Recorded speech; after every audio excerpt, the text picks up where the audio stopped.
অসমমালাৰ অধীনত নিৰ্মাণ কৰা এটা পথে জলাকলা খুৱাইছে কাছাৰ জিলাৰ বৰখলাবাসীক।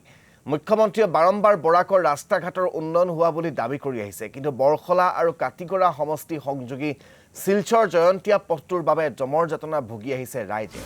বৰখলাৰ 4 লেনযুক্ত পথৰ প্ৰায় 21 কিলোমিটাৰ পথ নিৰ্মাণৰ দায়িত্ব লাভ কৰিছে MSDC আজমেৰ VDPI JV নামৰ নিৰ্মাণকাৰী সংস্থাটোৱে, কিন্তু সংস্থাটোৰ দায়িত্বহীনতাৰ ফলতেই ৰাইজে জমৰ যাতনা ভোগাৰ অভিযোগ। পথটোৰ মাজত সৃষ্টি হৈছে পুখুৰী সদৃশ প্ৰকাণ্ড প্ৰকাণ্ড গাঁত। এজাক বৰষুণতেই কদৰ্যময় হৈ পৰিছে এই গোটেই পথছোৱা। এই সন্দৰ্ভত আমাক সবিশেষ জনাব সাংবাদিক সমীন সেন ডেকাই।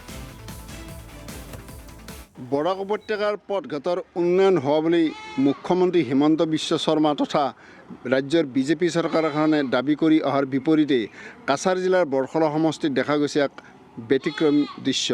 কাৰণ বৰখলা সমষ্টিত আজি কেইবাবছৰ ধৰি চলি থকা অসমমালাৰ অন্তৰ্গত শিলচৰ বৰখলা কালাই পথছোৱা আজিও সমাপ্ত নহ'ল, সম্পূৰ্ণ কৰা নহ'ল, যাৰ ফলত এই অঞ্চলৰ বিশেষকৈ বৰখলা কাটিগড়া আৰু শিলচৰ সমষ্টি সংলগ্ন এই পথছোৱাৰ যিসকল জনসাধাৰণ আছে তেখেতসকলে দুৰ্ভোগ ভুগিবলগীয়া হৈছে। বাৰিষাৰ সময় ইয়াত এক আঁঠুলৈকে বোকা পানী হয় আৰু প্ৰায়ে দুৰ্ঘটনা সংঘটিত হয়। মই আছোঁ এই মুহূৰ্তত এই বৰখলা এলেকাৰ জাৰেলতলা এলেকাত, বাবুৰ বজাৰ জাৰেলতলা এলেকাত। ইয়াত দেখা গৈছে স্থানীয় লোকো আছে মোৰ লগত, আমি তেখেতসকলৰ পৰা প্ৰত্যক্ষভাৱে জানিব বিচাৰিম। দাদা, এই ৰাস্তাটো ক'ৰ পৰা ক'ত গৈছে আৰু কি ৰাস্তা, কিহৰ আঁচনি? এই আছামালা হয়, এইটো আছামালা বৰখলাটো খালা অঞ্চলত আছে। তাৰমানে এইটো আজি 4 বছৰমান হ'ল এনেই কামটো ভৰি আছে। তাত আজি এমন অৱস্থা হ'ল কি আমলোক आने जाने का गाड़ी जो है वो भी चले नहीं पा रहे। मेरे असम इतना नहीं आते कि अभी এখানে যে আমরা এখানে একমাত্র রাস্তা এটা আমরা শিলচর যাওয়ার বাই হাফলং যাওয়ার কি একটা একমাত্র রাস্তা, এটা একদম মানে অচল হয়ে গেছে কি আপনারা দেখতে পাই তা যেরকম গাড্ডা সামনে গাড্ডা ফ্লাডও আরও বুড়াইয়া কয়েকদিন আগে একদম এরকম নেস্তা নাবুদ করে দিছে। তার মধ্যে কিছুটা মাটি ফেলাইলেও আমরা কিছু চলতে পারতাম। এখন শিলচারটো আমরা বিরাট এই শিলচার যেটা গাড়ি যায় এটা প্রায় দিন বন্ধও থাকে, কারণ কোনো সময় গাড়ি জাম হয়ে যায় গিয়ে আমরা আওয়া যাওয়ার বড় জবর কষ্ট। এটা আমি মানবতাও আপনার দরিয়া মানে হিমন্ত বিশ্ব শর্মার হইতাম চাই আর যত জলদি পারেন আর কি আপনার রাস্তাটা করিয়া আর নয় কম সম গাড্ডাটার একটু সেন্টিমিটি দিয়েও বলা চলার একটু ব্যবস্থা করে দেওয়া আর কি। এই আছিল স্থানীয় ৰাইজৰ মুখ্যমন্ত্ৰীৰ ওচৰত আবেদন যে অতি সোনকালে যাতে এই পথছোৱা মেৰামতি সম্পূৰ্ণ কৰে, কাৰণ এই ৰাস্তাটোৰে স্কুল কলেজৰ ছাত্ৰ ছাত্ৰীৰ লগতে বেমাৰীসকল শিলচৰলৈ যাবলগীয়া হয়। গতিকে এই পথটো দাদা কেতিয়াৰ পৰা আৰম্ভ হৈছিল আৰু বৰ্তমান কি অৱস্থাত আছে আৰু কিমান জেগাত বেয়া আছে?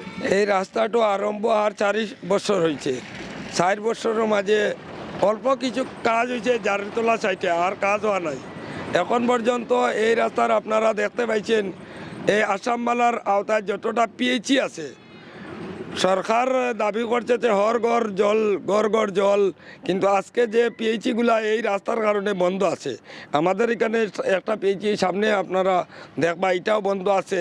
এরপরে এই কারেন্টের লাইনগুলা দেখুন 4 ফুট উঁচাত আছে, এখানেও ভিডিওটা করবা আপনারা, 4 ফুট উঁচাত লাইনগুলো আছে এবং রাস্তাটা এত খারাপ। এখানে মডেল কলেজ আছে, এই রাস্তার সঙ্গে আছে IOC গ্যাস এজেন্সি, এর বাদে BSF ক্যাম্প আছে, এদিকে কলেজ আছে, স্কুল আছে। কিন্তু এই রাস্তা হইল গিয়া মেঘালয় টু আসামমালা যে রাস্তাটা যে শিলচর জয়ন্তীয়া রাস্তা এটা আছে, এইখানেও মহাসড়কের সঙ্গে যুক্ত আছে। কিন্তু আজকে 4 বছর হয়ে গেল এত রাস্তা খারাপ। আজকে আপনারা দেখুন এই যে লুট গাড়ি আর 40-50 টন, এখানে রেল স্টেশন আছে, রেল স্টেশনের সঙ্গে এই লাইফস্টোন পাথরগুলাও এখানে লুট হইয়া এই বাইরের রাজ্য যায়, মিজোরাম যায়, ত্রিপুরা যায়, এটাও বন্ধ আছে এই রাস্তার কারণে। আপনারা দেখুন এই যে গাড়ি লুট লইয়া আইছে, এই লুটগুলা গাড়ি যাইব। আর আমরা এটাও চাই আর যে আসাম সরকারও আছে এবং আমাদের বিভাগীয় মন্ত্রী যে আছে আসামের হিমন্ত বিশ্ব শর্মা এবং এখানেও দায়িত্বপ্রাপ্ত মন্ত্রী আছেন জয়ন্ত মল্ল বড়ুয়া এবং পীযূষ হাজারিকা, ওনার গার্জেন মন্ত্রী আছেন। আমরা তার কাছে আপনারা জড়িয়ে যেন অনুরোধ করি আর যে আমরা ইমিডিয়েটলি এই রাস্তাটা কাজ করার জন্য। এই রাস্তার কারণে অনেক ক্ষতি হয়েছে। এইখানে যে শিলচর থেকে যে চাউলগুলো আইতো এই চাউল আবার এখনও আমরা কিছু মানুষের রেশন পার না, কারণ রাস্তার কারণে চাউলও আর আইয়া পৌঁছতে পারেন না। ফ্লাডের এফেক্ট জায়গা ফ্লাডের কারণে এইদিকে প্রায় গ্রামটা বাসিয়া যায় জলে। এই আসাম মেলা এই ব্লকটা উঠাইয়া তারা লইয়া গেছে গিয়া 2 বছর হয়ে গেছে, ব্লকটা উঠা নিয়ে আরও বেছি খারাপ হয়েছে। এয়া আছিল স্থানীয় লোকৰ চৰকাৰৰ ওচৰত অভিযোগ সোমেন আৰু চেণ্ডেকা আপোনাক এই মুহূৰ্তত ধন্যবাদ জ্ঞাপন কৰিছোঁ।